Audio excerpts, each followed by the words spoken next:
be working properly. Okay. And I think we're on. All right, brilliant. Yep.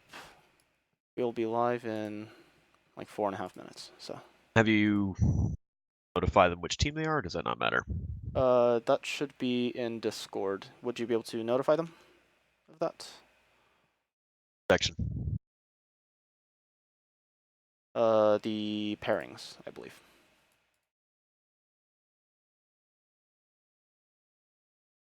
Boldikov again? Yes. Yep.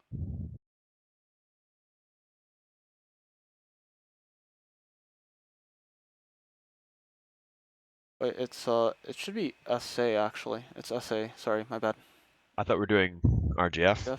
That's my bad. Yeah, no, it's SA. Who are we casting then? SA and... It's SA and Snacc Watch, not RGF. RGF was the next round. That was my bad. Right. Okay.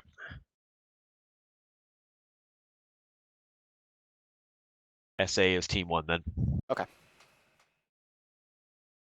Then for SA, I believe it's Mad Cat. Yep.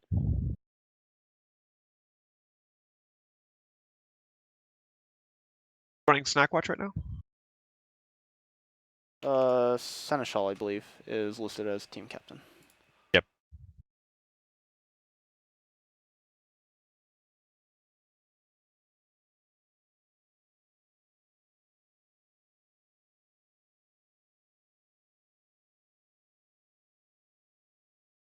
Coming up is the tool number 2063. That's odd.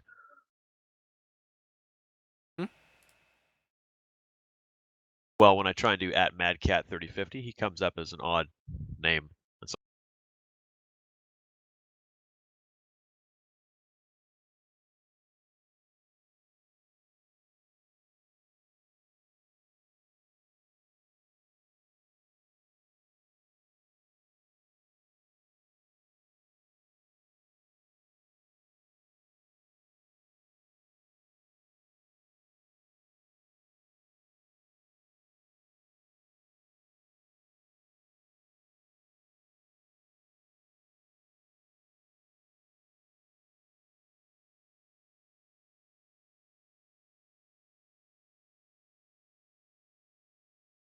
Alrighty.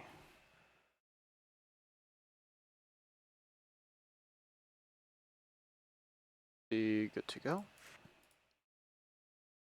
all is not online.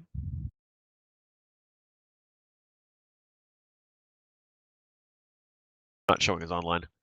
Wait, no, he is.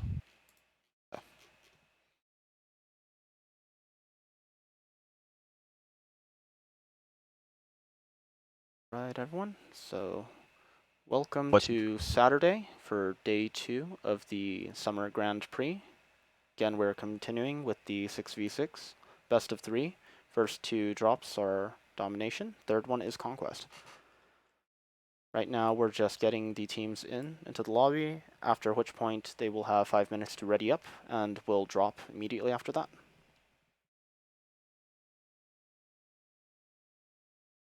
I've extended a friend invite to Mad Cat, waiting for him to accept it, so I can invite him. Perfect. Going to update the title right here.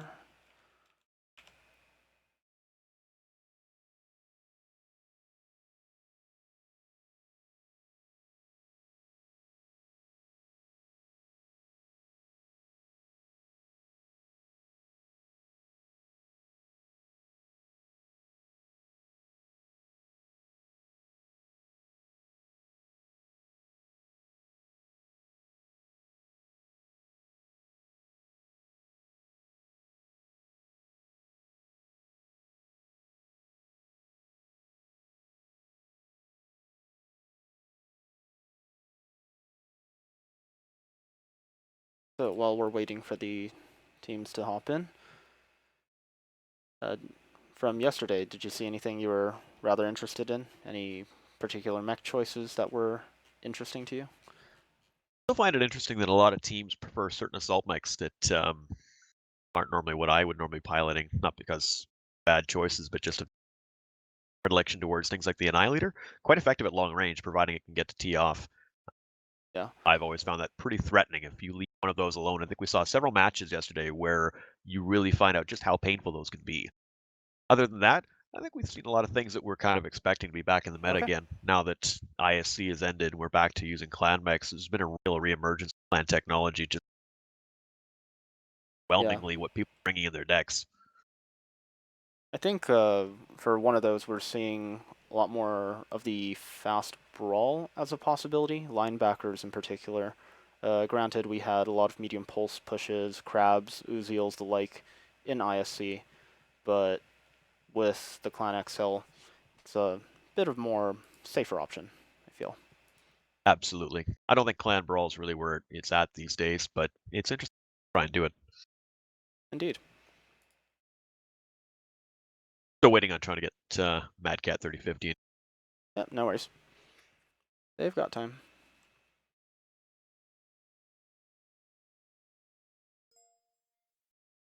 Any deck predictions coming here? Well, from judging what I've been seeing from the it seems like most are still favoring some sort of long range support with short range skirmishing ability. A lot of the decks that I've been noticing really tend to be balanced. I don't see too much of just dominating with only range or just flat out rush. At least that's what I was seeing. And I think that's sensible. When you're going into a situation where you don't know what your map is going to be, not exactly, I think you need to have a deck that's flexible enough to reflect that. Yeah, I'd agree. Going all in on the brawl or CQC is a little bit risky, particularly on some of the larger maps. Drop 2 with Plexus and Rubelite offering a lot of opportunity for Overwatch mechs to really punish mispositioning and blind rushes. No, absolutely. I think you're also seeing a real cases in some matches yesterday where we ran into a situation where you'd have a team that brought a shorter range deck and then see a long range opponent, and instead of pressing an advantage or at least taking the gamble, they would sit back and sometimes get picked apart. I think that's something a lot of teams, even we struggle with at times where it's like, this is a decision point. What decision do we make, right? Right. That being Um, said, there was an interesting gamble yesterday. I believe it was DFA uh, opting not to use the full 360 tons, taking triple duplicates and running substantially under tonned, essentially a light mech down compared to their opponents, and still managing to pull uh, quite quite substantial results with those. Quite the bold move, actually.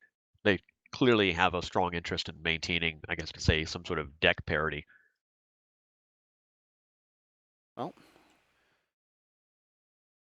we'll see how this matchup goes. Yesterday, Snacc Watch seemed pretty keen on keeping Overwatch uses of the Warhawk, uses Summoner, Hunchback. I wonder if they're going to keep with the long range strategies today, or if they're going to try something a little bit more aggressive. Absolutely. Do we have any idea how often these two teams have played each other? Do they have much history? I can't say I remember, actually. I don't believe so. Outside of this tournament, so the roster of Snacc Watch is a little bit mixed up here. So I don't think they have a lot of formal playtime against each other, apart from yesterday, of Right. course. But yeah, Oh, absolutely. I'm looking forward to the. I like to see teams that don't often play off against each other get a chance to really kind of see what each other's about. I think it adds a bit more of an unexpected element to the games where you're looking at a situation, you're going, well, they don't know each other inside and out, so what are they actually going to do? I think yeah, sometimes when you get some pairings, particularly in certain divisions where you've played the same team over and over again, it gets a little predictable. yeah. The wildcard element is pretty fun, but it's also very interesting to see, for example, DFA versus Snacc Watch, where they have been scrimming each other over and over again, and they try to out mind game each other, try to counter strat, so to speak. See how that works out. A little bit of flavor here and there. Exactly. But again, I'd point to this league being unique in terms of offering a random map effectively, right? You need to have a deck that Right. you feel confident in to the point where no matter what you're dropping on, you're not suddenly going to go, oh no, right? You hate that feeling where you drop on a map and you didn't bring the right tool for the job.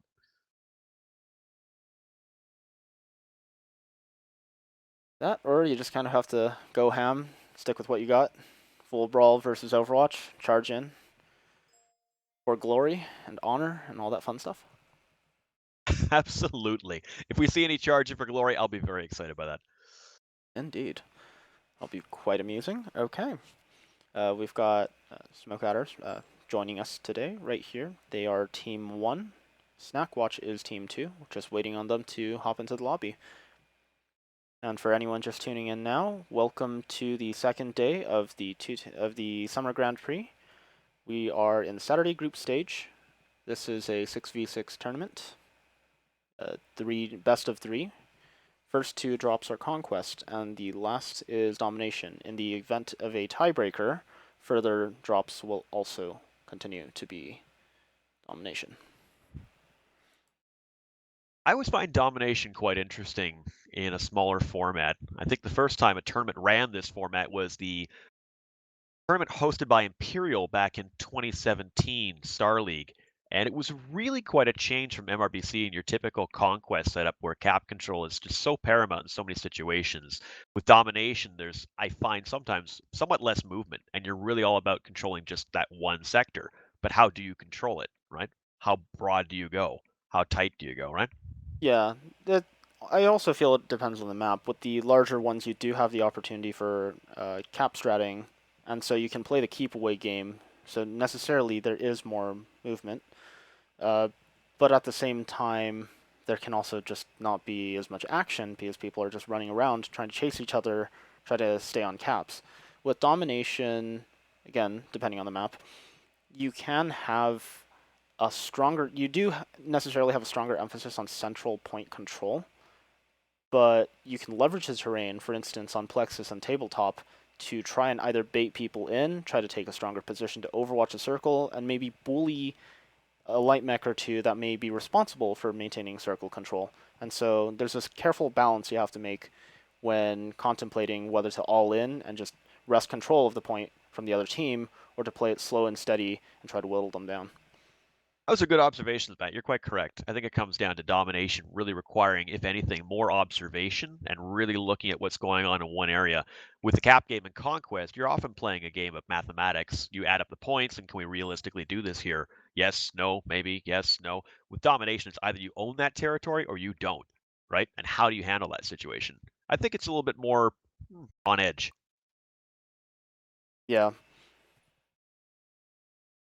There's a couple different ways they can play around it, though. So, looking forward to see if there's any variations or if there's any unusual strats that we don't get to see normally. So I've just been informed that my mic is a little bit lower. I'm going to bump it up a little bit. I'm not blowing out your ears here, Adam, right? No, of course not. Okay. We're going to start the 5-minute timer. Both teams are now present in the lobby. Wonderful.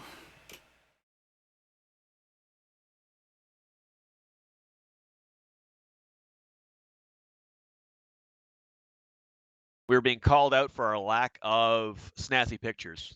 As we speak, we are being questioned. Clearly, we're just not professional enough. I truly apologize. I don't have a snazzy picture. Yeah, I blame Matt for this. He's our tech guy. I really wanted like a nice close-up, glossy 8x10. He was telling me no. If anything, I was disagreeing on the dimensions, but yes, you can blame it on me. I'm a short man. I need a big picture. That's all I'm saying. We'll figure something out.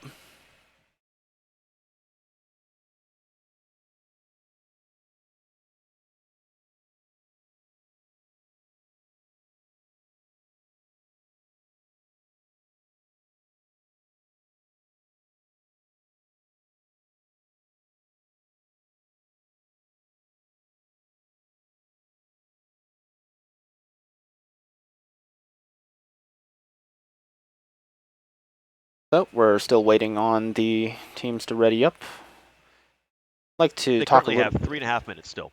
Yep, I'd like to talk a little bit about the lance setups actually. So normally, you would think that, or rather, normally showing your lance setup early on would provide a possible opportunity for counter stratting, but because both teams have to lock in their lance spawns before they drop in, and there's no switching after they've readied up, and the fact that these matches are dropped on randomized maps, I think it provides a little bit more of a metagame level strategy that has to be considered for optimizing or compensating on different map spawns rather than trying to just outplay your opponent on a particular map.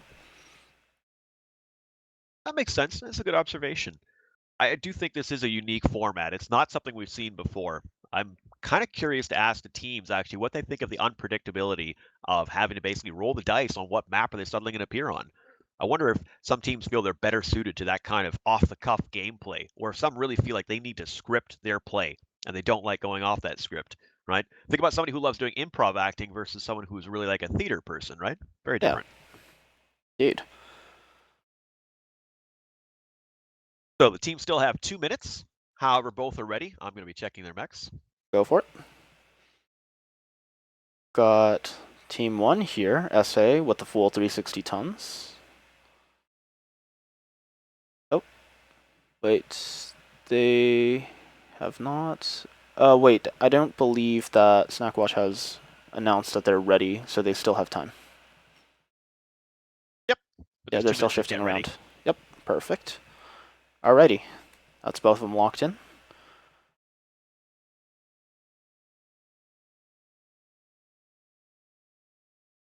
Everything look legal? Looks okay.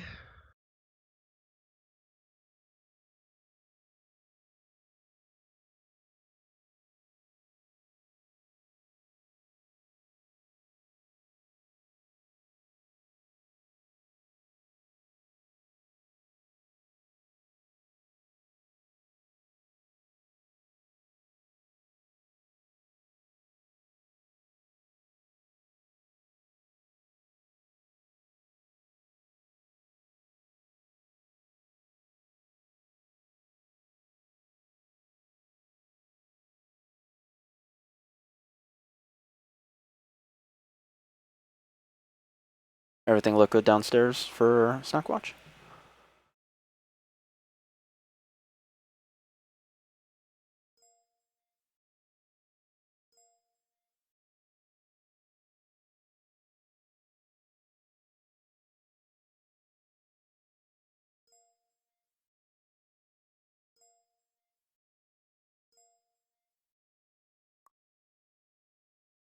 Looks like we're okay. Okay. Yeah, hop back up here. Good to go. So, a little bit of an early preview right before you drop in. And then when you're ready, just hit the map and launch. And since both teams are ready, you don't actually have to wait for the full 5 minutes. Nope. Just wanted to double check. Sure. Doesn't Here. hurt to be safe.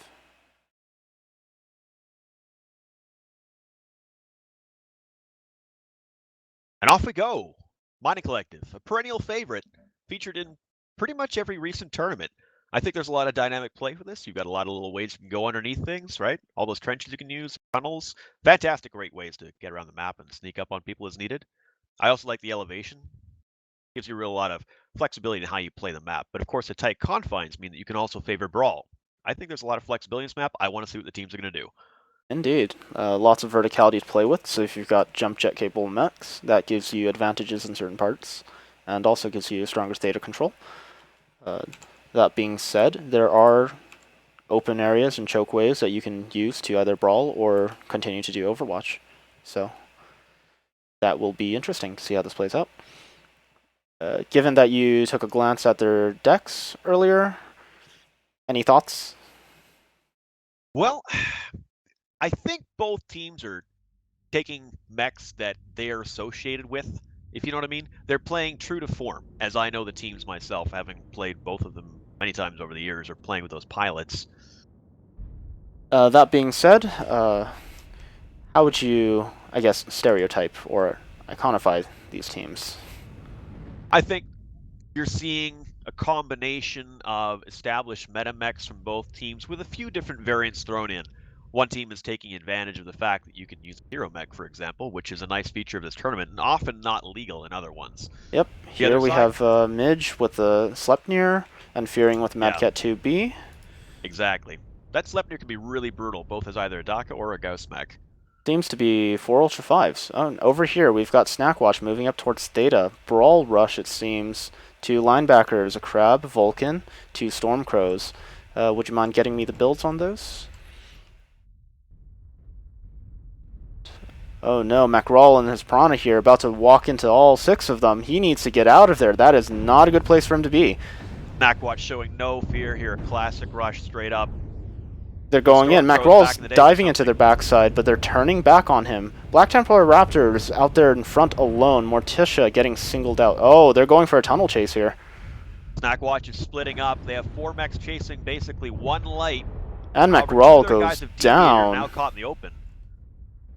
If they're smart, they can use the cover they're under to wait for their team to rejoin them, and I think they're doing just that, actually. Smoke Adders is not looking to rescue their Piranha right now, looks like. Of course, he's gone, but not much they can do to recover here, perhaps. Yeah.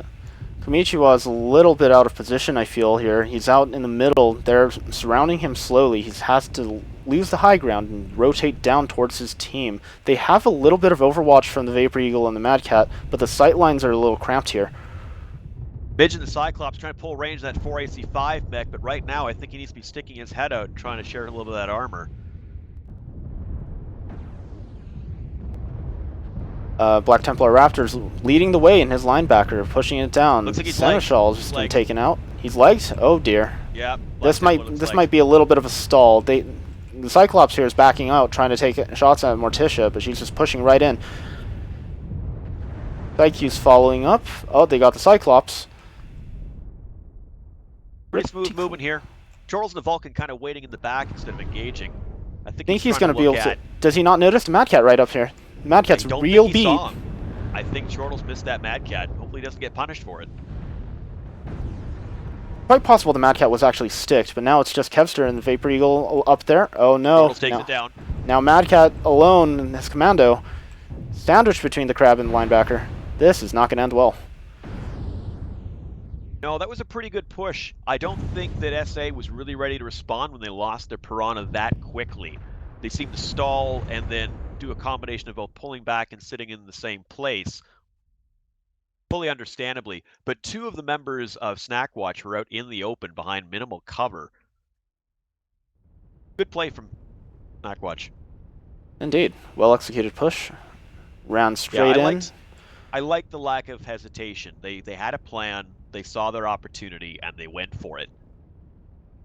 I think, honestly, if they had waited longer, they would have been in a situation where the superior range and control offered by SA's deck would have caused a real problem for them. Indeed.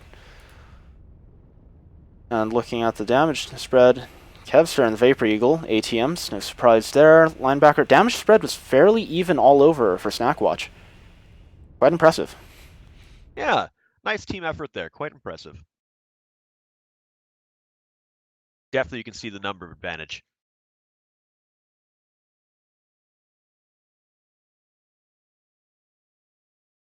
That has been drop 1, and if you could, would you be able to update the scoreboard there?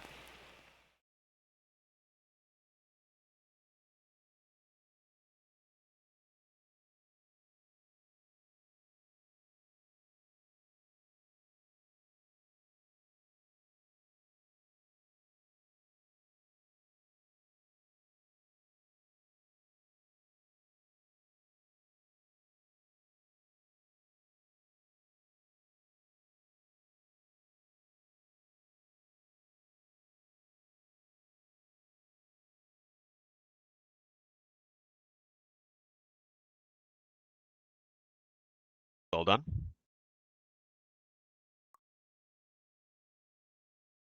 Perfect, and that has been drop 1 for Smoke Adders versus Snackwatch. Yeah, sorry about the pause there, guys. Just doing some math and crunching numbers, and as everyone who knows me knows, I can't count. Took a minute. I think you give yourself less credit than you deserve, but... Possibly.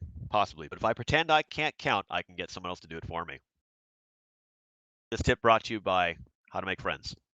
Also pocket calculators were sponsored by Casio or something like that. Absolutely. Hold on, I'll be a calculator spokesman. Here we go. Wonderful. Second calling. All in all, though, Matt, I think we saw what we pretty much expected from these 2 teams. I like Indeed. Snackwatch's dedication. I like the fact that SA actually took up some pretty good positions initially to ward off a brawl, but it seemed like when they lost their Piranha, they kind of just kind of almost froze in place. Yeah, I feel like they got caught out. Actually, if you'd like to open up that map strat that we have here, I need to switch as a proper map. Apologies.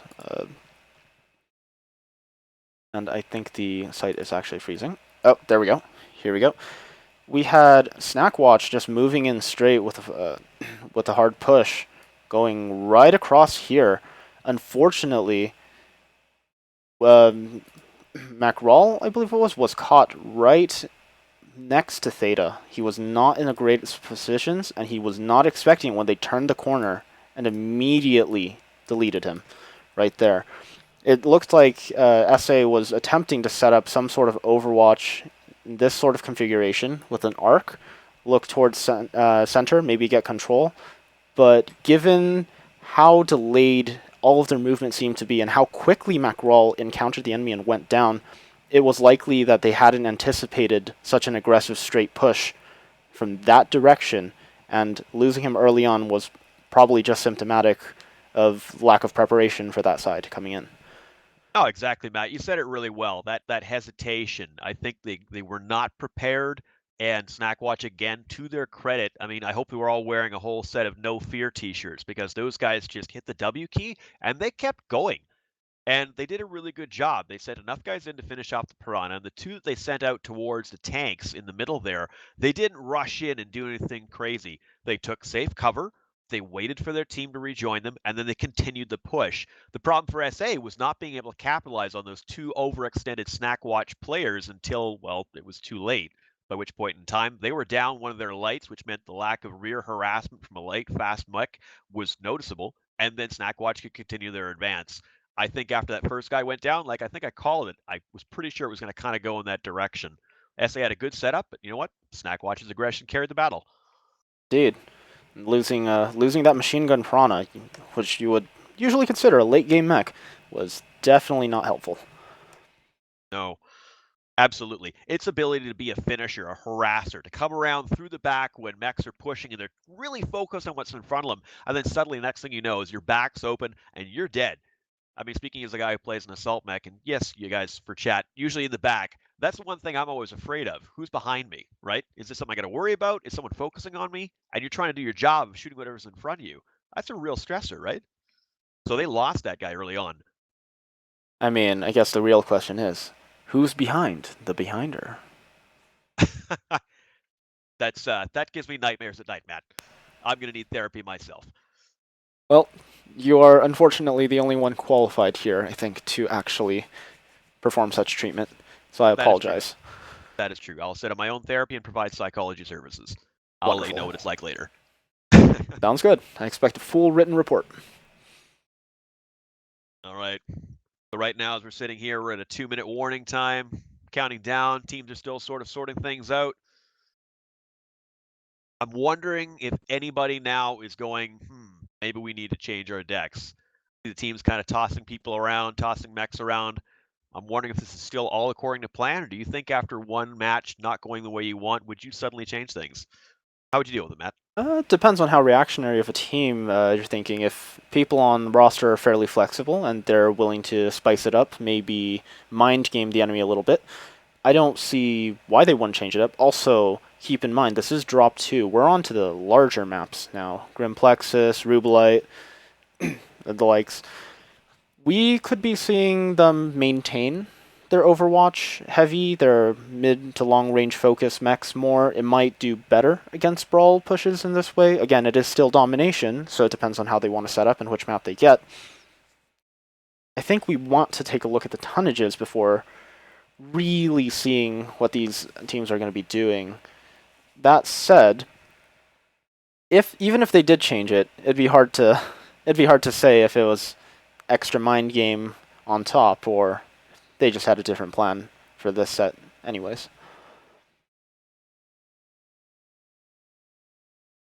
All right, both teams are ready and locked. Adam here. Indeed. Just making sure everything's nice and legal and safe. Wonderful. Then I'm gonna go back to this. I think we're okay. Okay. Tonnages look pretty good. There's a little bit of a preview here. One of the teams bringing 360 tons, the other one bringing 355. Very close. No duplicates. No room for that 10-ton penalty. And off we go into Rubelite Oasis. Rubelite Oasis. Quite the place. So I hear this is one of your favorite maps. Well, you can behind really well on this map if you're on the right side. You can just sit there and tee off. And you know what? I love nothing better than teeing off. There we go. Stereotype play too. But I think one of the great things about it as well is if you are a dynamic team and you like to move up, there's several ways to do it. You can do it under cover. You can do it from a wide flank.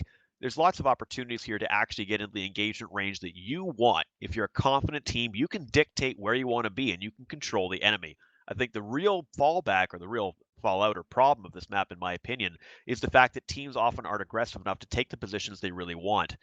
And then you see a lot of stagnant gameplay.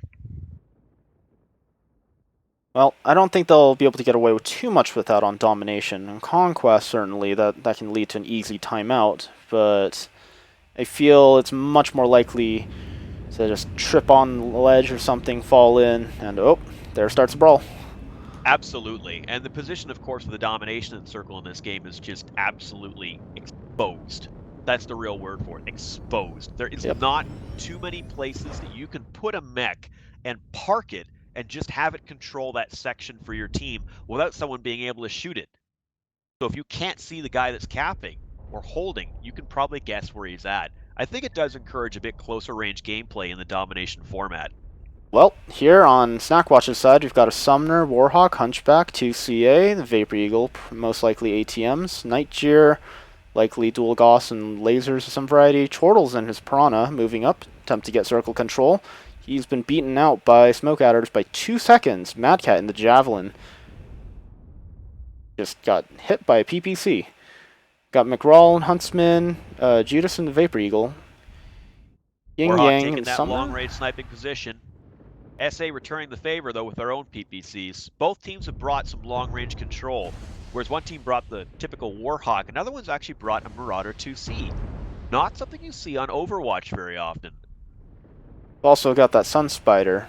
I presume it would be UX. Would you be able to double-check that for me? I can take a look. Got a small skirmish here going on between Madcat and McRaw, trying to Sunspider establish is UX control. as well as a PPC. Ah. So, playing for the range game still, it seems. Indeed. Looks like both teams kind of want to control things from range. Again, I'm mistaken. I thought this would be a bit more of a close range push from one team again. Right Lights now, and mediums on both sides are sort of playing a bit cagey. No one wants to get too stuck in. Again, because there is quite a bit of cover, it's very easy to overextend yourself and be caught somewhere that your team can't cover you. That happened many times on this map. couple of PPCs flying left and right, but not too much action actually. Just very slow, methodical trades. It's kind of hard to get all the action on screen at once with how spread the angles are. Yeah, not really a lot of damage. Again, from one side of the map to the other where the PPC mechs are currently located, it's actually quite far. You're really only doing scratch damage sometimes. The percentages do reflect that. Lowest is 92%. Seneschal on the Warhawk. Pretty big target though, so Yeah. Not surprised there. They are missing some shots. I'm not sure how many are connecting. I can take a closer look, but I'm seeing a lot flying by that are going nowhere. Yeah. Seems Apparently like they are angry at the clouds right now. Some of them are hitting the clouds. Well, clouds are big and mean and very ugly on this map, so Absolutely. They deserve it. Don't blame them. Got a bit more of a skirmish going on this right side here. It's heating up a bit, but again, both teams still pretty standoffish, trying to get initiative. Ooh, Black Templar stepping out a little too far. SA outmans Snackwatch right now. 3-2 on this side here. They've got the Javelin, they got the Sun Spider and a Huntsman, and they have a Vapor Eagle and a Hunchback that were actually the only opponents, but now they've dropped off, so that's granted Snackwatch control of the upper area here. Could theoretically let Snackwatch, that'd be Smoke Adders. SA, rather. Yeah, that'd be SA taking over. Smoke Adders actually get a flank if they want one.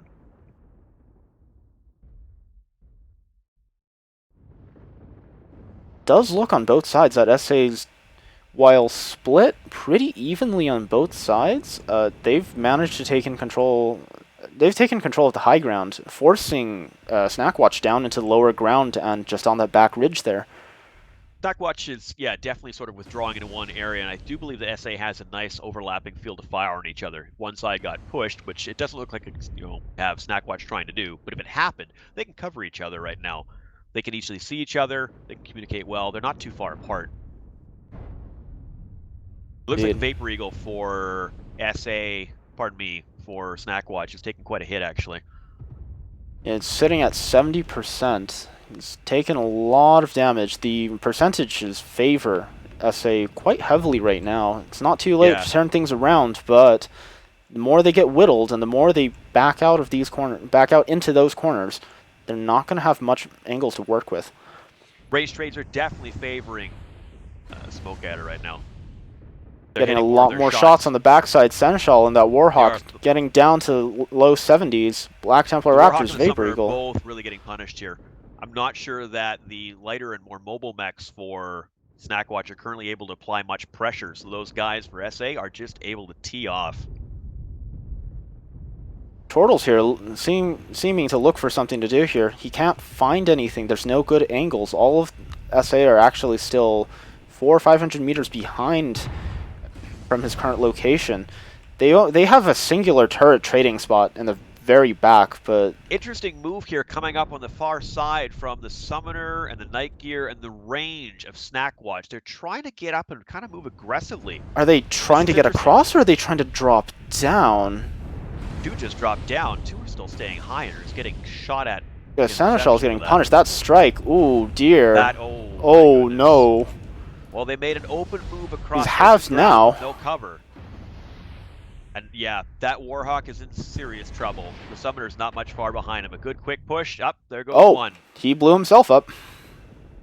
Side torso. That's the problem with that Warhawk. You lose a side torso and you take a shot. Oh, Kamichiwa here and the Sunspider getting pushed on by Chortles. I don't think he quite has backup. They might be able to get him. Oh, and he drops down. Chortles going in right after him, though. He's out for blood. Kamichiwa's walking into a hail of ATMs. Got to be careful of that Overwatch, though. If SA's got their guns on, Chortles is pretty vulnerable there alone. Down low in the arc, as long as he's hugging that right side wall, he's fairly safe, all things considered. They did get a pick to even out the numbers, but the armor disadvantage still heavily in SA's favor. Yeah, that cross across the open there and exposed areas where SA could just shoot them like at will with no real sort of coming back at them. That was a tough one. Got Mad Cat here being able to actually keep the Nightshare and the Vapor Eagle in check. Ooh, I think that was a little bit of friendly fire from ATMs. Might have been. Problem is that we're now looking at Snackwatch with two long-range control mechs, both well under 50% and about one good hit from death up high, and their shorter range mechs stuck down below with a single Night Gear supporting them. I think this is probably going to go in favor of FSA if they decide to make a push. Even if they don't, they've got about 8 minutes on the clock to play with. They are down on timer. Oh no, Chortles getting deleted on this right side here. Stepped in the open there with those snipers. Those guys for SA are not missing a lot of shots right now. They seem to have found their range, they found their rhythm, they're shooting confidently. Morticia's getting peppered over here by PPC through the arc, and a couple of ATMs sinking through. I wonder how much longer she's going to be able to last from this sustained fire. Doing a good job. She's tanking down to 27%. That's pretty tough. Oh, and more ATMs, 16%. 16 and still hopping. Look at that. That is McGraw. The one danger of ATMs and missiles, though, right? A lot of your damage gets spread out. They do a lot of damage, but it's not always where you want it to go. Yep, you got to be a little bit closer if you want them to all sink CT. McGraw, Mad Cat, and Judas taking up a much more aggressive position center circle. They're going to be able to push Snackwatch out of this. You're right, Matt. Snackwatch is feeling confident right now. Well, maybe not as much as SA, right? Oh, Morticia with the back shot, and gets finished off by the Vapor Eagle. SA's moving in for the kill here. Indeed. Got a Night Cheer and a Hunchback on the back lines. That's a very narrow choke point. I don't think they're going to be able to do anything with that here. And it's just Lord Ghost and his Hunchback 2CA fighting for dear life. And down he goes. Another win. It's time for SA. Full credit to Snacc Watch for trying to fight that one out. Those guys went down firing. They had no one shut down and decided to kill themselves and was playing well. I thought this was an interesting match. I didn't expect it to become such a trading match. I thought one of them would again perhaps try and replicate what we saw in the first drop. Indeed. It was actually a very slow, methodical, controlled match. We look at the damage spread, Summoner and the Marauder for SA, doing top damage there. And honestly speaking, while a little bit on the lower end with Hunchback 2CA, the damage spread for Snacc Watch wasn't all too terrible either. They just took way too much more overall team damage over the course of the trades. I think you can see that there is somewhat of a difference in terms of the damage from the long-range support mechs from SA, and I think their accuracy from looking at their shot placement was somewhat more on point, which meant that even though damage was not too much of a discrepancy between the two teams, I think SA was making their shots count a bit more. And when Snacc Watch, credit to them for a ballsy move, decided to cross the open to try and get into a better position, get closer to the enemy, try and pressure them, I think that's where it really started to come apart for them. And well, ultimately, in a very slow ranged match when both sides are trying to play the standoff game, that's where it counts. Absolutely. Well said. No, interesting match. It was interesting to see a pure trading match. We didn't get a lot of this in ISC. Intersphere long range mechs, of course, not really being as dominant, typically speaking, as clan meta mechs, right? So now that we're reverting back to more of a familiar format where people can take whatever technology they want, I think you're seeing a lot of teams, not all of them, of course, Drop One tonight being a good example, teams going back to what's sort of well established as the predominant play style these days, which is long range map control, right? Yep. Trust your team to take better angles, to flank the enemy, and to shoot better than the guy on the other side. A healthy mix of clan year PPCs, Gauss rifles, maybe some ER larges thrown in there, and quite popular is the mid-range ATMs from Vapor Eagles or Huntsmans. Although in this case, I do believe that there were only one ATM. There was only one ATM mech on each side. I do believe you're correct. There was only one. Yep. And so to recap on this map strat here, we had Snacc Watch move up on this back ridge to try and maintain some sort of control. They sent a couple of their mechs up here on the top side, and Chortles in the Piranha was floating around near center. However, steadily, SA split into two and eventually did a 3-and-3 push on either side, allowing them to secure dominance of the top ridges and forcing Snacc Watch into a lower corner near this area in this, I guess I'll use pink pit here. Once you're down there, there's really not too much you can do. There aren't too many angles that you can punch your way out of, and you're stuck below, down low, and if you try to cross over with the mechs in the backside, exposed in this region right here, you will be punished by everyone else on the map. Everywhere else will be able to shoot you, and you will hurt.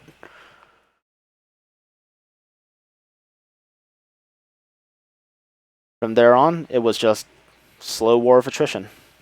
Not enough armor, not enough damage put out, and lose one by one. Good play from both teams, though. It was a very interesting match. Well, SA got to play the game I think that they really wanted to play in Drop 1, which was take range, take control, outshoot Snacc Watch. This time they got that established. I think this map, to some degree, does favor that long-range control if you want it, more so than mining, which provides many ways for a brawl team to get close to a sniper.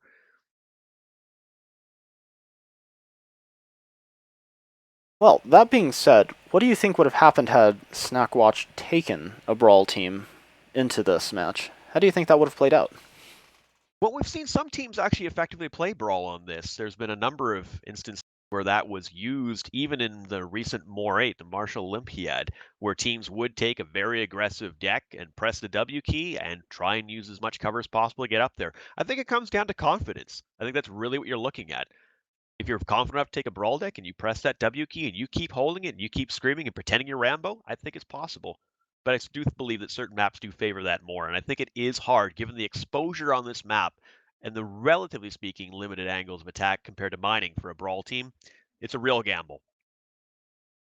Indeed. Then again, had they taken that gamble and had hypothetically SA still decided to do a 3-on-3 split, that would have been very spicy for one side or the other. Top ridges, I mean, for SA.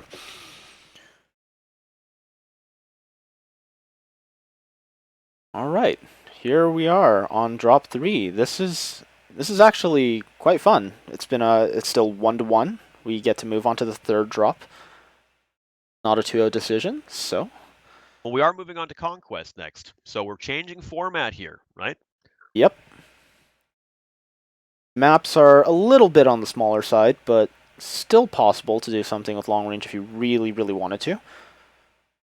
The Frozen City Night Classic, Forest Colony Classic, and Hibernal Rift, I believe. Yes, Hibernal Rift for the third map. So all of them quite cold, very frosty. Bring your snow camo, maybe your ghillie suits.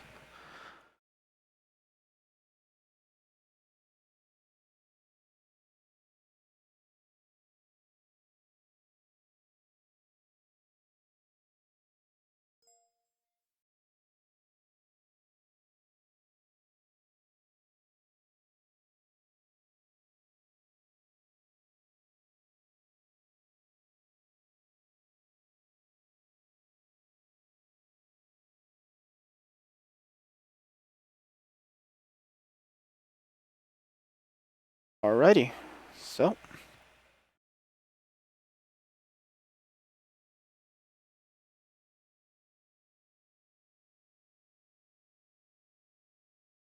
Still waiting on the teams. I think they have about a minute left. They currently have 30 seconds as I'm looking at it. Well, timer is ticking. Whether they want to or not. Gonna have to ready up soon. Alright, they're readied up. Would you like to verify legality of the drop decks? I will check the decks now.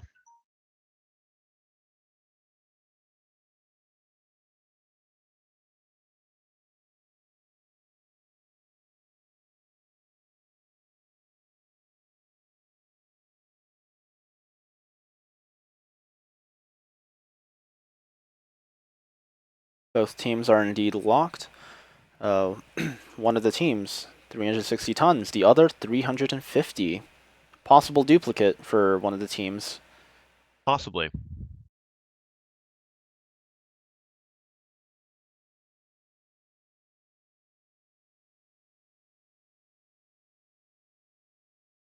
Forest Colony Snow Classic.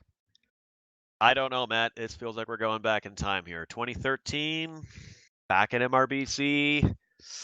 Good This was one of those times. popular maps, wasn't it? At least I remember it being that way. What do you remember? It's been a while, and I actually didn't quite get into comp until later half of 2013, 2014. I think I really started playing seriously in around 2014, 2015. So it's been quite a while. I will say though, I was still around when the map was in rotation. It was quite fond. I was quite fond of it. Absolutely. It really is condensed compared to the modern Forest Colony, which I think often has a lot of terrain and features that go completely unused. This classic map gives you the opportunity, if you want, to sit at range, and there, of course, are many ways to get up closer to your opponent. Lots of cover, and not too much distance to cover. Again, an aggressive brawl team can take advantage. Well, speaking of brawl, we've got a Black Lantern Arctic Wolf Assassin for Smoke Outers. We got a Huntsman, a Marauder, and a Mad Cat. They might be planning on going a little bit more aggressively. Got a couple of Cyclops here for Snacc Watch. Ooh, double Cyclops. So that is their duplicate. They did take 350 tons. Question, of course, is that Heavy Goss or is that Daka? One way to find out. One way to find out. One of them appears to be LB40, and the other appears to be dual Heavy Goss. Oh, and both the Cyclops are starting to come down the main path in the middle towards Kappa. Yep, we've got And it that does Marauder look in the like both back. of them are built for short range. Yes, indeed. One is Heavy Gauss. Psyche in the lead is Heavy Gauss, and then he's being backed up by an LB Cyclops. These guys are clearly hoping to get in close range. Can they do it? I think SA has already realized that those Cyclops are not kitted out with AC5s this time. SA is taking a good spread here. Chortle's doing happy feet, tip-tap there, dodging those PPCs. They do have the recap. They have cap control, so they're not as pressured to move up. This is slightly more beneficial for their range profile, although they do seem to be making aggressive push out there. Black Templars, Psyche, their main body exposing in. They're still getting peppered by a couple PPCs. Nothing too significant, but they can't keep this up for too long. Snackwatch is managing to close the distance. Oh, Interestingly Chortle's enough, there on top of SA that has... Huntsman. The ATMs, he does not want to be there. Arctic Wolf coming to back him up, but oh, down the Huntsman goes. There's Black Lantern, lots of There goes machine that guns. shot. We still have Unfearing pulling way, way back and pulling distance towards the Seneschal Mad Cat running 1. out in the open. He's charging in 1v3. That's brave, and he's legged. Team had no cover on him. No cover. The other lights, the other faster, more maneuverable mechs. I feel like Black Templar Raptors is about to pull a Seneschal here and move out into the open by his lonesome. He stepped out on his own. Oh my goodness. Oh, SA's no. overlapping field of fire from their snipers here. They are getting hit on the right side, though. Morticia and Chortles taking the pressure to them. They are punishing. Snackwatch here pushing in one mech at a time. One mech at a time. Not okay. This is tough. They managed to break some of the sight lines. Judas is bailing back to his team, though. Oh no, Psyche, the other Cyclops, is now alone. He has no backup whatsoever. They're pushing hard. And Yin Yang, Spinny Thang, and the snipers are just having a field day. Unfearing in particular, that Marauder is being completely ignored, and he's just able to keep shooting continuously. Indeed. Down the water, fat and happy. And... Psyche is going to go down. That Cyclops, I don't think has any guns anymore. Indeed, he is a singular medium laser. Not too much you can do with that one. Portal's up here. Black Lantern pilot McGraw are still heavily engaged in the main fight up by the satellite dish. Unfearing and Yin Yang are not able to cover them quite as well yet. They're going to have to reposition. Laud's about to go down here. He's engaging on an Arctic Wolf with Serms, and Black Lantern's shortly behind him. Chortle's all alone now, playing peeky poke with his assassin here. But now he's being jumped on by the other two. He's literally on the hill and ready to die on the hill, and die on the hill he does. Brave fight, however. Indeed. Quite the fight there, quite the fight. I think that Snackwatch did an excellent job using terrain and using an aggressive maneuver to get up into the kind of brawl range that they wanted, but SA fell back with their snipers to a good position, and their shorter range guys did not run. And then Snackwatch committed the mistake of more or less, as I saw it, and please correct me if I'm wrong, Matt, but basically pushing one mech at a time around a corner, which meant that the overlapping field of fire from SA was just going to punish whoever stuck their nose out. Indeed. That choke point right alongside that delta area, really, really rough to be there. Once you fall down, if you don't have jump jets, you can't get out. And if you have both of your heavy hitters, your two Cyclopses, stuck down there, and the rest of your mechs are fairly agile, have jump jets, you're not really going to have a good time. Okay, granted, only the Vapor Eagle and Vulcan have jump jets. The Arctic Wolf and the Wolfhound do not, but still, you don't have the speed to get out of there, and then you walk out into the river, or walk out into the water. There's no cover for you. Not at all. None. And checking that damage there, you're seeing the tall tale that's being told here. Again, as we noticed, as I certainly noticed, that Mad Cat and that Marauder having a field day and able to pour in over 1,100 damage between the two of them. Backed up by an excellent performance by Mad Cat 3050 there with 564 in that Arctic Wolf. He must have been absolutely murdering them. Certainly having a field day there. Let's do a quick recap on our map strat here. Forest, Colony, Snow, Classic.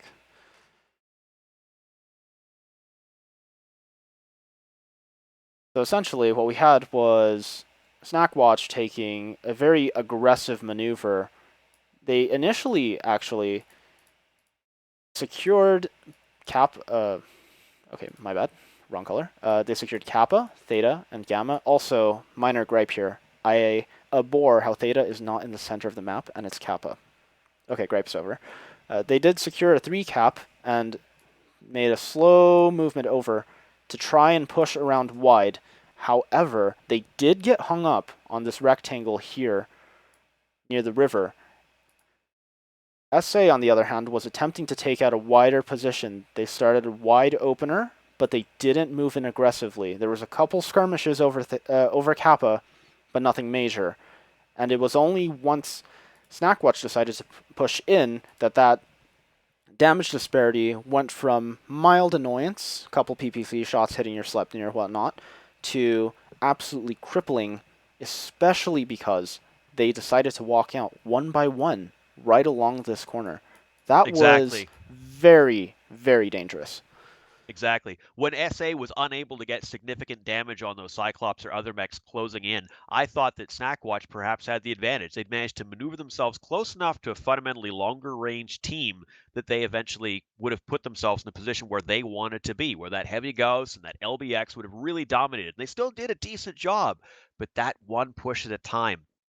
I've been there myself. I know what it feels like. I'm sure we all have, and whether it's in a random game or in an organized match where somebody steps out a bit early and other people hesitate, and then you're punished for it. That's a mistake. It's really, really hard to recover from.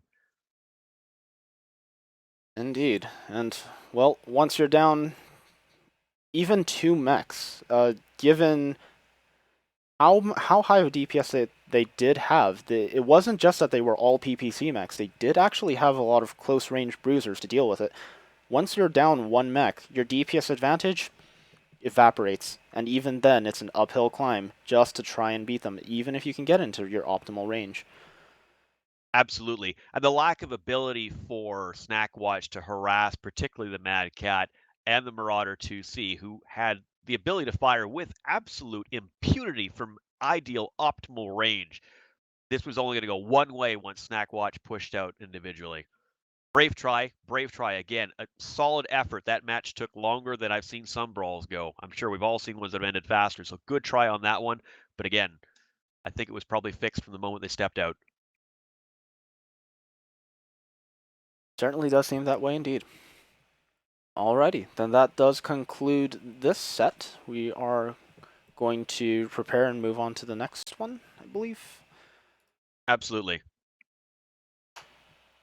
And for everyone who's watching, I'd like to thank you guys for showing up on a Saturday night. I'm sure some of you guys might want to be somewhere else, or maybe you don't, but I appreciate you guys joining us. This is the first time that Matt and I have been able to work together and do some casting, so I hope you guys are tolerating us okay.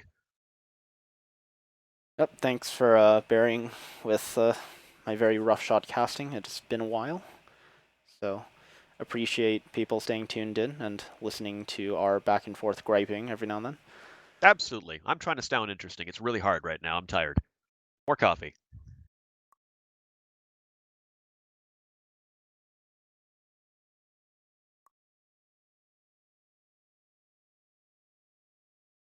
Righty, and so I'm going to go ahead and take care of some preparations. If you can take over for just a bit, I'll be right back. Absolutely.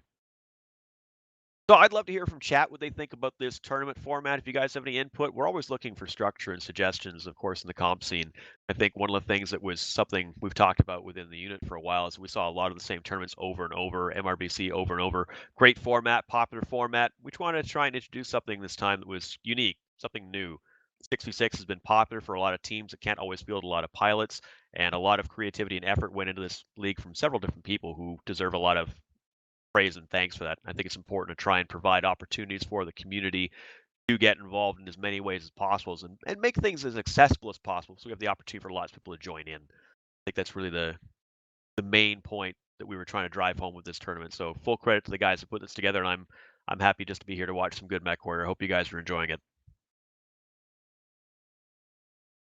This is, I think, by the way, one of the very first tournaments that I've only just been able to watch and not actually play in. It's a very different experience.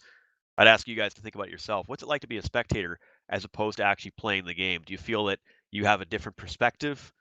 Do you often find yourselves looking at a particular mech, maybe a mech you usually play, and go, gee, I would do something different, or oh, wow, I really like what that guy's doing? Do you look at this as a learning experience? Do you look at this purely as like the way you might watch, say, your favorite sports team, simply as a piece of entertainment? Be kind of curious to see what you guys think. Love to hear about it. Alrighty, I am back. I have acquired a little bit more water. Gotta stay hydrated.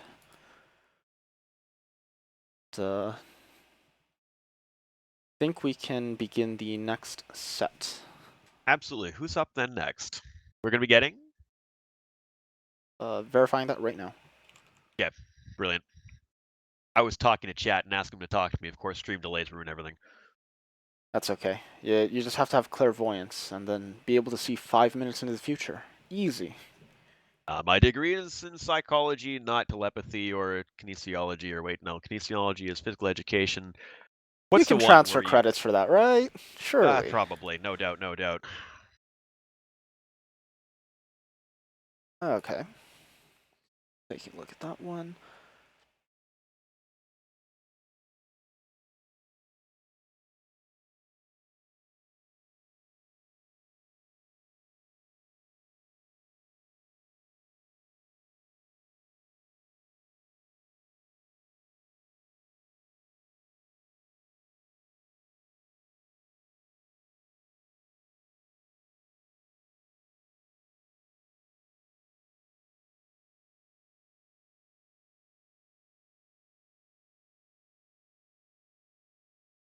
Alrighty, it looks like our colleagues in MW Leagues 1 are casting SA versus DFA.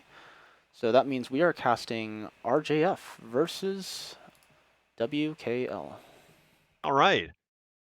On Black Watch, we played both those teams. We had a number of encounters with RJF last year on the run up to the World Championships 2018.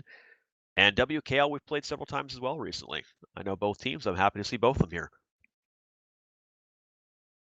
Indeed. I think these are going to be for some interesting matches. I believe, from what I saw yesterday, WKL took a mix of overwatching mechs, and I think they did do an aggressive push on one of them. So they're certainly no strangers to diversifying their strategies. RJF was much more invested, I believe, in the long-range Overwatch. They're one of the teams, I think, that continuously took the AC2 Annihilator. So. Indeed, a popular mech for a lot of teams. And one of the interesting ones that we saw was the Champion 1N1 November Bravo. 4 AC2s, I believe it was, and potentially PPC, although I don't think it had that. But ballistic focused, long range ballistic focused champion. Not the most, I guess, common choice, but an interesting one nonetheless. Indeed, you don't often see a mech like the Champion employed at long range. Typically, as we've seen in previous tournaments, we've often encountered a Dragon being used that regard, right? The Indeed. infamous dab Dragon being able to shoot across your nose and replicate the actions of Zoomers the world over. I don't personally understand it, but it does work. Well, you do have to style on your enemies every now and then. Absolutely.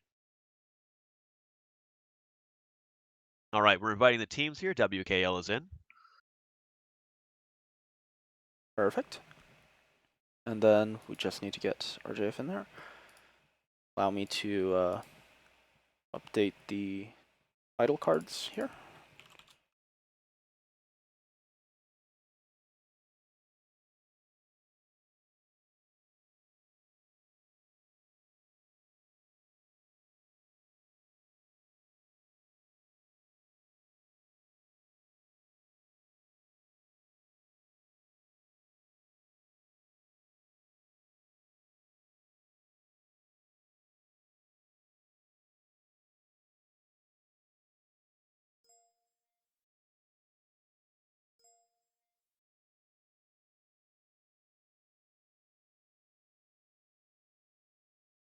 Alrighty, both teams have shown up in the lobby. They now have 5 minutes to prepare.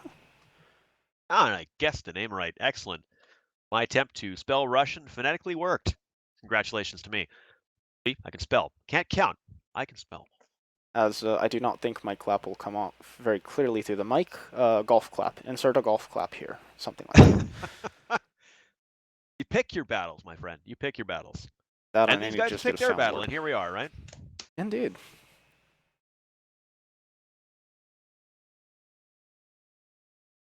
And WKL is eager to get going okay. here. Wonderful. Also locked. All right, while you verify the legality of the teams, or the drop decks rather, I'll go ahead. For anyone tuning in now, thank you for watching on a Saturday evening or Sunday morning, depending on your time zones. This is the 228 Summer Grand Prix, a 6v6 tournament. First two drops are Domination, and third drop is Conquest.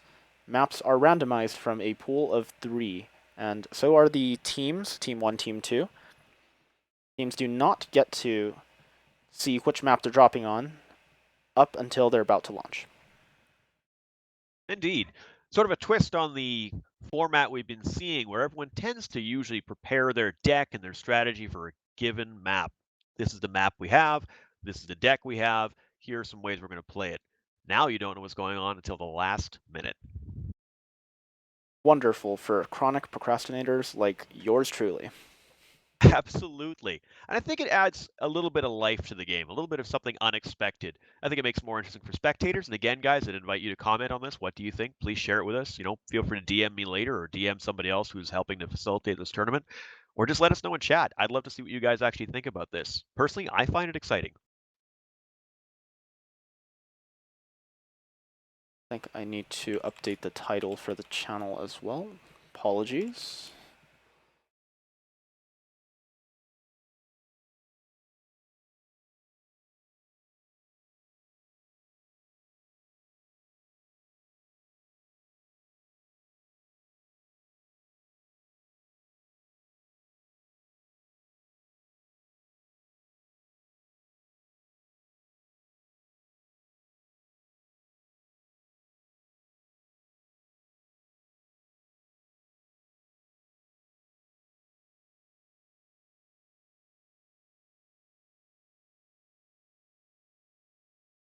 Alrighty, both teams appear to be locked.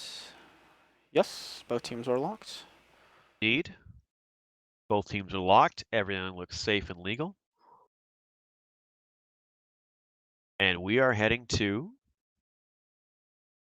bright and sunny Canyon Network, home of every single comp match ever. I don't know what you're talking about. Is this a new map? This might be the new map. Wonderful. In all seriousness, Canyon Network has always been a popular map for multiple reasons. You have several different levels of elevation you can play, and it really is perhaps the most, if not one of the most balanced maps in MechWarrior Online.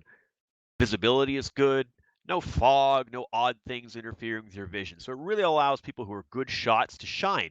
But it also permits a lot of people to strategically use the canyons to, again, position themselves. There's a lot of ways to get around the map and get where you want to go without the enemy seeing you unless they're really, really observant, which, of course, is very hard in a pitched battle. It's easy to miss small things or even big things if you're not paying attention. And of course, the defining feature of the map, it has wonderful valleys, perfect for an Irby Derby. Oh my goodness.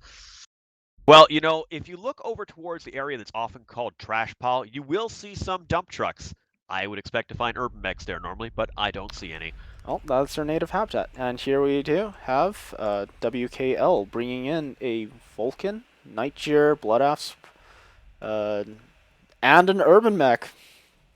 And an I feel urban mech. vindicated.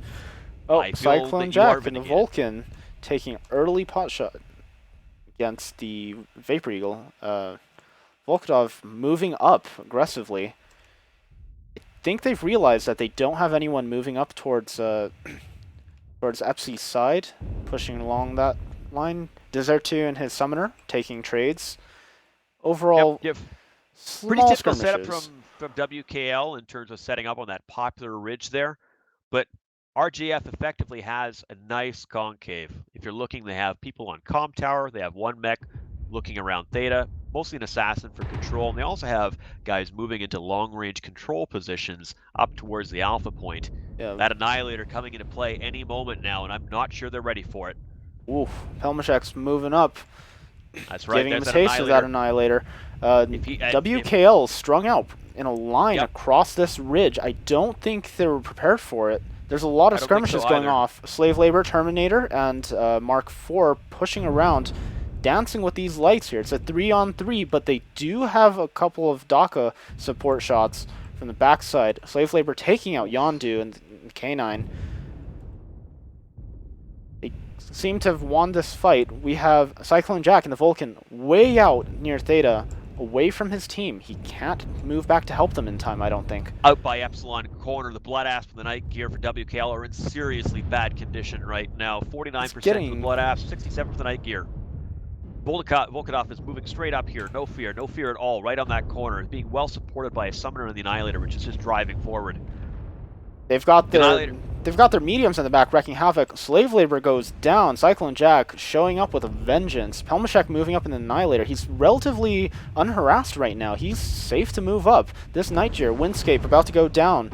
Face hugging Summoner and the Vapor Eagle. It's a classic case of ignoring the Annihilator to your peril. I don't think they have a choice. They're getting hounded in the back by the mediums, and their ballistic mechs were able to fight off a two-man war. Blood Asp and Nightjar versus the Vapor Eagle and Summoner. Down goes the Assassin. Cyclone Jack, last one alive, desperately trying to pick off. And, oh, he gets him. He gets Terminator. Good shooting there. He goes down.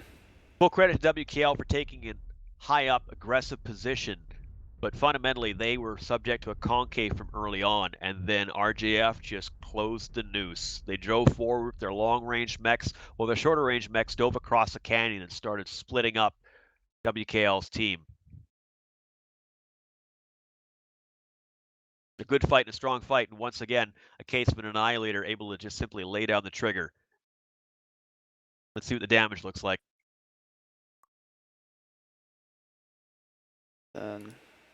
As expected, that Annihilator, 717 damage. Didn't kill anything, couldn't see if he was taking a lot of components or simply withering people down, but that amount of damage being thrown downrange, again, with no opposition, that's enough to make your team fold. WKL, again, credit to them, didn't fold, but they were getting brutalized. That mech was absolutely the key to RGF's victory. Even down at the low 60s, I didn't see much smoking or anything fall off of the Annihilator, so decent spread, I would assume. Granted, it does have a lot of armor, but it does. He was able to move up relatively fresh, and by then, I don't even think the Annihilator was necessary, given that the Vapor Eagle and Summoner were winning their trades and miniature fight against a Nightjar and a Blood Asp, which are substantially higher tonnage. So here as a recap, we had RJF take a fairly even spread across this ridge line. We had a mech out here. Vapor Eagle was able to move up aggressively. WKL initially taking this ridge line, which can work for controlling center, but when you have an enemy team spawn Charlie, it's very, very vulnerable to an elbow side push like so. This is very, very risky, and doubly more so when RJF was able to send 3 of their mediums to go and tussle in this region. The backside of WKL was completely thrown into disarray, and without anything to back them up, the heavier mechs up front were off on their own, stuck against a very, very difficult fight to win. No, excellently observed, Matt. You're quite right. I often find that's the case when you like to position. If you take your team and you put yourself in that long ridge, it kind of extends from the Charlie spawn point up towards Beta in that corner. It is a high ground position, which does allow you a good field of visibility. But if a team is aggressive enough and pushes a more mobile element up towards that comm tower near the alpha spawn, while also maintaining mechs with long range control back towards Charlie, or even a similar brawl push, you have two sides closing in on a team that's fundamentally strung out in a line astern, right? And it makes it harder with those rocks up there, which can provide good cover. It makes it harder for the mechs behind one another to actually shoot the same target. And I think we saw a bit of that. We saw 2 of the heavier mechs basically up on the Epsilon corner for WKL that just really couldn't actually shoot the same stuff at the same time. And when they started to close that noose, RJF that was the game right there. Indeed.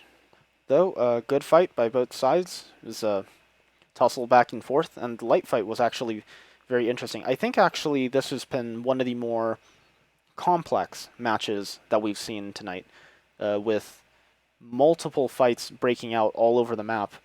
They're not necessarily an ideal scenario for either team, though if your team happens to be much more chaotic and you like to take on those fights and you're confident in winning them, go for it, be my guest. It's very fragmented, and that adds a lot of dynamism that could go either way, especially if the backside, if the mediums had fallen on RJF's side, it very well could have turned the tables for the entire match, as WKL would have had the opportunity to regroup, shove off of that corner, or even just counter push that elbow side. Indeed. Well, we're moving on to drop 2 now, and we're looking at the options of Rubelite Oasis, the Tourmaline Desert, or Grim Plexus. Fundamentally, usually, longer range engagement maps. You have a favorite there, Matt? Something that brings back good memories, or perhaps not good memories? I'm going to say it's Grim Plexus. Plexus. For better or for worse? Grim Plexus is not really gray, but it's the new gray map. We're not going to talk about the first gray map. That map doesn't exist. So, yeah. I understand. I fully understand. Indeed, Grim Plexus seems to be the linchpin of a lot of famous matches. A lot of major championship matches have come down to playing on that map. I think it really does favor long range. There is, relatively speaking, limited cap cover, particularly if you're looking at a situation capping in this terms of being the domination circle. You have those buildings up around where the cap circle is, but unless you're playing Ring Around the Rosie, there's not a lot of places to go. I think it's easier to play a cap and control game when you have conquest mode, but now that we're playing domination, a little bit different. Yeah, Personal certainly. opinion. Yep. Like early in the night, we mentioned domination does force a central focus point on the map. It is a fairly large circle, and there is terrain in the circle that you can leverage. But again, you are stuck there, and you do have to contest over it. This isn't a 5-point map where you can go Toodle off to Epsi or Gamma or somewhere else and just cap. A little bit more focused. So, it looks like both teams are almost ready. Looks like they're ready to me. Let's find out here. I want to hear the word locked from the Russians. Indeed, both Heard are the word locked. locked from the Russians. Both teams seem to be taking the full 360 tons. No duplicates. This is going to be interesting. And cue the Lawrence of Arabia theme. We're off to the desert. Here we go. Oh boy. Popular map. A lot of teams quite like this one. Again, it affords a lot of long-range control options, but as well as significant levels of cover. Again, a popular comp map for the very simple reason that it is, relatively speaking, balanced.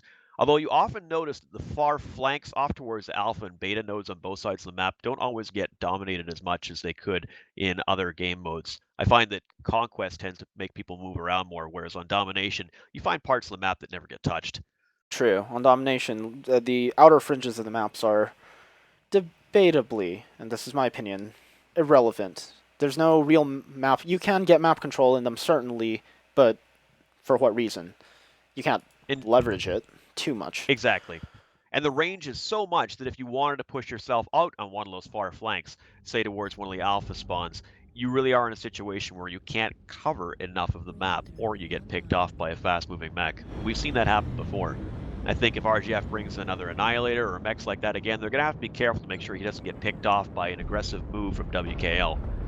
Well, speaking of long range, WKL bringing in an ER large Battlemaster, Hellbringer Virago, Vapor Eagle 1, Warhawk.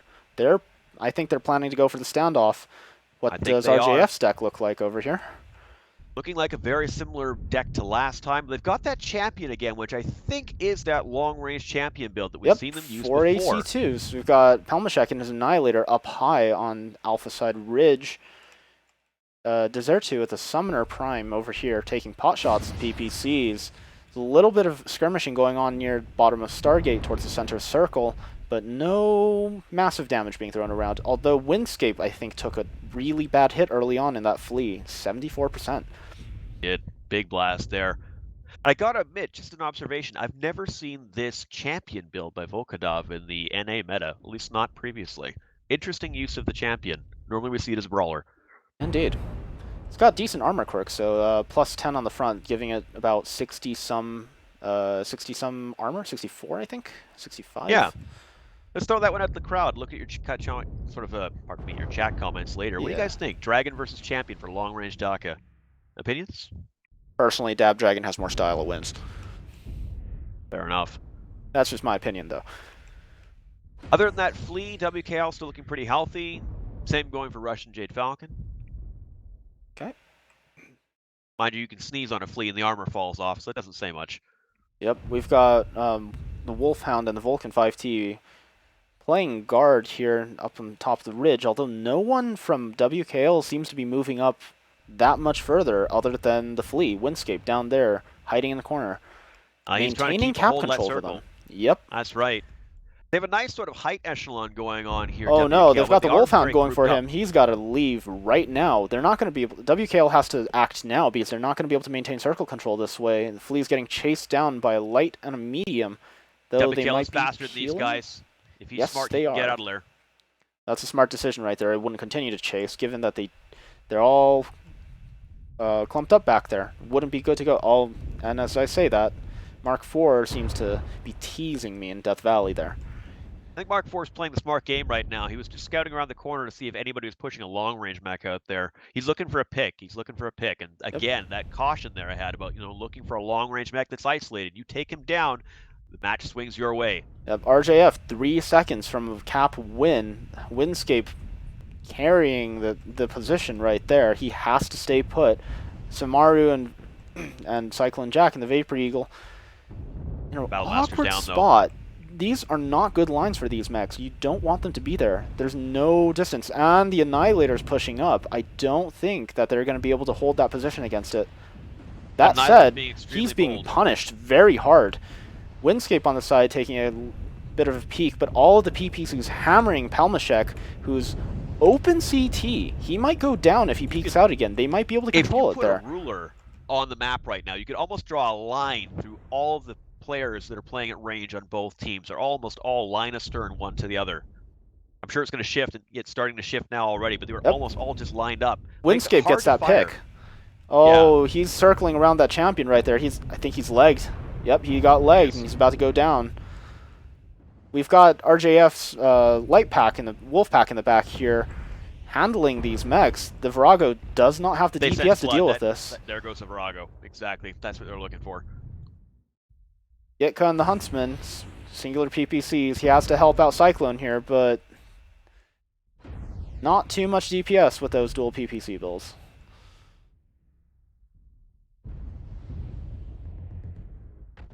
Down he goes. Down he goes. Interesting match. I like the height variance that WKL took, but it seemed like they were in such a clustered area that they had a hard time actually isolating any particular mech by RJF to shoot at. Even when the Annihilator basically presented himself towards the end of the game, they couldn't bring him down. Indeed. They ultimately did kill him, but let's look at, 367. They did. So and this the time champion, they were able to actually isolate him. Yeah, the champion was able to hammer out lots of damage, 621, those AC2s. The damage spread was fairly low on WKL side, but that's not terribly surprising given that they were playing such longer range mechs. Your larges, PPCs, those aren't going to net you a lot of DPS. No, but there you go, Dab Dragon. You've got a new competitor, the champion 1NB. Indeed. How many of those do you think we're going to see in the queue in the next week now? Dozens of them. Possibly dozens. Possibly dozens. I don't know. And as a recap, Desert not Conquest. Yeah, the map starts being, oh dear. Sorry, the drop-down box is being a little bit funky. It's hopping all over the place.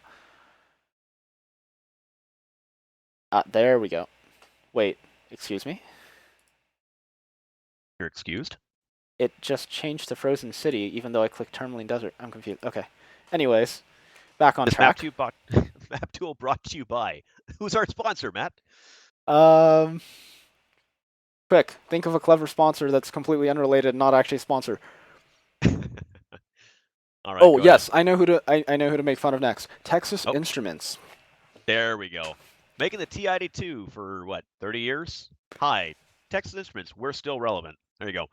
Somehow, with those really, really low resolution like LCDs, I don't know how they managed to stay in business, but good job. No idea. Uh, so what we had was a very long-range standoff setup from WKL. We had a couple up on Castle side near the window. No one actually went up on stage, so this area was surprisingly vacant.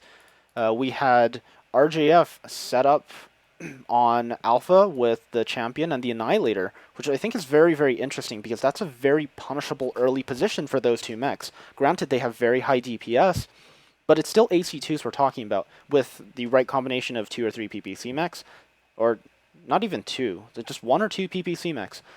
You can stave them off and punish them for standing out in the open like that down this lane, which is actually the one they took to move up this way. Well, They I had a think RGF summoner. noticed pretty early on that WKL was not really taking an aggressive position, which opened up, as if you're going to lead into that, the difficulty they had with maintaining any control of the cap zone and why they nearly lost that match, not having anybody in the circle. Indeed. We had WKL have an early position with their light to try and maintain circle, but he got chased out down Death Valley up this path that I drew here, the blue arrow. This allowed this with the relatively vacant area of the yellow squiggle right there on stage, allowed RJF to push up without any problems whatsoever and just dominate the circle. And by that time, WKL had to respond, moving up their Vapor Eagle and Warhawk to a very precarious, I would say, position right there. There's They not even good moved their Battle lines. Master up across from that position as well. They were forced to push their long range up close, exactly right there. And you're putting And mechs that shouldn't be there in the wrong position, but not because they chose to, because they had to. indeed, there weren't many options left. They had the singular light map to play control, and like we mentioned earlier, if you can bully the only mech in the circle for a team that tries to play Overwatch out, they lose circle control and they're now on the back foot. Even if they have superior range, which debatably they do because ER larges and ER PPCs versus AC2s, you're just not going to find much in the way of a foothold to take it back. And then when you have those two AC2 mechs move up, those two mechs are going to outdamage probably 3 or 4 of yours in a given time period. Yeah, for as much power as you can bring with a Warhawk, which of course, as most people know, is my favorite mech, and as much precision as you can get out of the very reliable and venerable Battle Master, you are not going to win that engagement at that range versus what you have coming from RJF. It's just not going to happen. Again, I say this a lot. Full credit to the other team. Full credit to WKL here. Real college try. They moved up. They're like, no, we are not going to give this up. We are not going to sit back here and lose to a cap. We're going to move up. We're going to engage, but they just didn't have the tools to get it done at that point. And at that point, to some degree, because of the forced engagement they were forced to go into, that's a deck issue at that point, no matter how well they were shooting. Indeed. But I'd like to thank both teams there. Again, the damage between both teams on that match, relatively speaking, fairly close, with the exception of that outlier champion. Champions putting in work. And again, I'd like to emphasize, even though the damage numbers for WKL were on the lower end of the spectrum for that match, that's not surprising. It is Tourmaline. It's an incredibly hot map. You have long-range mechs who are going to get shredded apart by the higher DPS mediums and the ballistic mechs. And, well, yes, there was a summoner on RJF's side, but he was sitting in the back and he's able to get very clear lines down the alleyway and just stay up there for an extended period of time. It was really a very difficult position for WKL to play out of because they weren't able to secure stage control or leverage any other presence onto the circle. Yeah, it's that challenge of sitting back towards where your Bravo spawn is to begin with. Having one or two mechs back there to sit up high and give you both scouting information as well as the ability to land some good long-range shots, I think that's actually pretty effective. We've seen teams like EMP do that. We've done that in Blackwatch. I think lots of teams of all sorts of divisions have used that position. But I think WKL kept too many mechs back there, which basically ceded the territory around the cap point to RJF from early on. They had their mechs going in there. WKL, I believe, stepped their Vapor Eagle in early on at least once, and of course the Flea, but they didn't have much presence there to really deter anybody because they didn't have any mechs up in what we call the castle area, sort of towards where the alpha spawn is. That allowed RJF to move up from their own alpha spawn basically unimpeded without being shot at.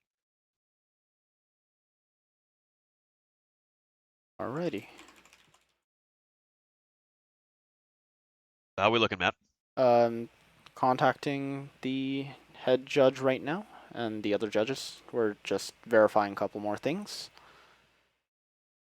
Again, thank you everyone for coming out on Saturday evening, Sunday morning / Sunday afternoon, depending on your time zone, to watch the stream.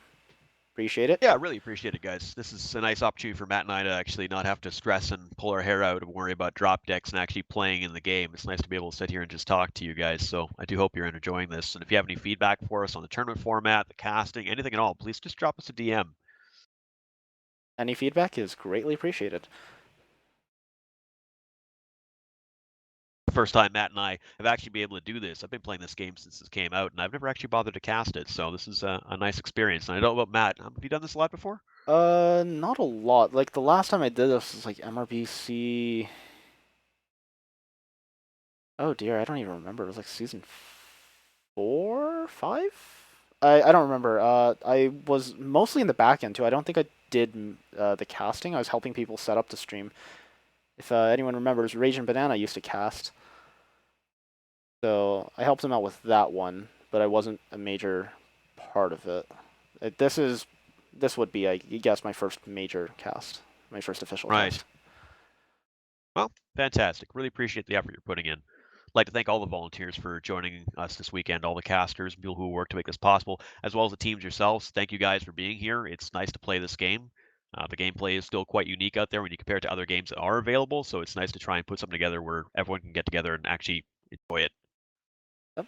Well, I think that's actually it for tonight. So, again, thank you for tuning in. Next weekend, we're gonna have a double elimination bracket for the top 3 teams to get 100,000 MC in prizes. Split 50, 30, 20 for first, second, and third place. Sounds great. So if anyone has any feedback on our casting or setup, and if you have any ideas for future improvements to this tournament, because we're hoping to continue to run this, please join our Discord. Please message us. Please let us know. Alrighty. Thank you very much, and have a good night, everyone. Good night, guys. Thanks for being here.